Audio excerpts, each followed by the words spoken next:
শেষ ওভারে 4 ছক্কা সমেত আদায় করলেন 30 run. Towhid Hridoy the real finisher. Middle order কিংবা টপ অর্ডার ব্যাটার হিসেবেই আমরা যাকে চিনি তার ভেতরেই এতদিন লুকিয়ে ছিল দানবীয় স্বভাবের ফিনিশার। এ যেন নতুন করে হৃদয়ের পুনর্জন্ম ঘটেছে। আগের ম্যাচে ব্যাট করতে নেমেছিলেন 3 নম্বরে, ততক্ষণে 12 ওভার পেরিয়ে গেছে, অর্থাৎ ফিনিশিং রোলের দায়িত্বটাই তার উপর দেওয়া হয়েছিল।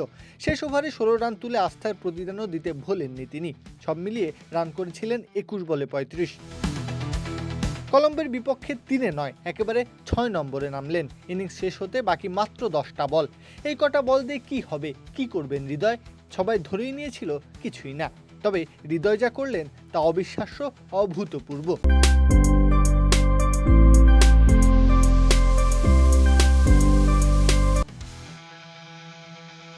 8টা বল খেললেন, নামের পাশে 31 রান, 4 ছক্কা আর 1 চারে সাজানো ইনিংসের স্ট্রাইক রেট 387। শেষ ওভারে নিয়েছেন 30। বাংলাদেশি কোনো ক্রিকেটার হয়ে এই কীর্তি করেনি আগে কেউ। শুধু তাই নয়, যে ছক্কাগুলো হাঁকিয়েছেন সেটা যেন সমালোচনার বিপরীতে ছুঁড়ে দেওয়া তীর। বোলারের মাথার উপর দিয়ে ছক্কা হাঁকিয়ে পোস্টটা ধরে রাখলেন। কি দুর্দান্ত, ভাষায় বর্ণনা করা দুঃসাধ্য। অফসাইডে খেলতে পারেন না হৃদয়, এমন কালিমা তো আছেই। সেটার জবাব দিলেন এক্সট্রা কভারের ওপর দিয়ে 2খানা ছক্কা হাঁকিয়ে। শুধু কি তাই, ধীরগতির ব্যাটিংয়ের দুর্নামও তো বয়ে বেড়ান তিনি। 8 বলে 31 রানের ইনিংস, সেটার ওপরও প্রলেপ দিল বোধ হয়। তাই তো বলতেই হয়, এই যে অন্য হৃদয়, ভিন্ন হৃদয়।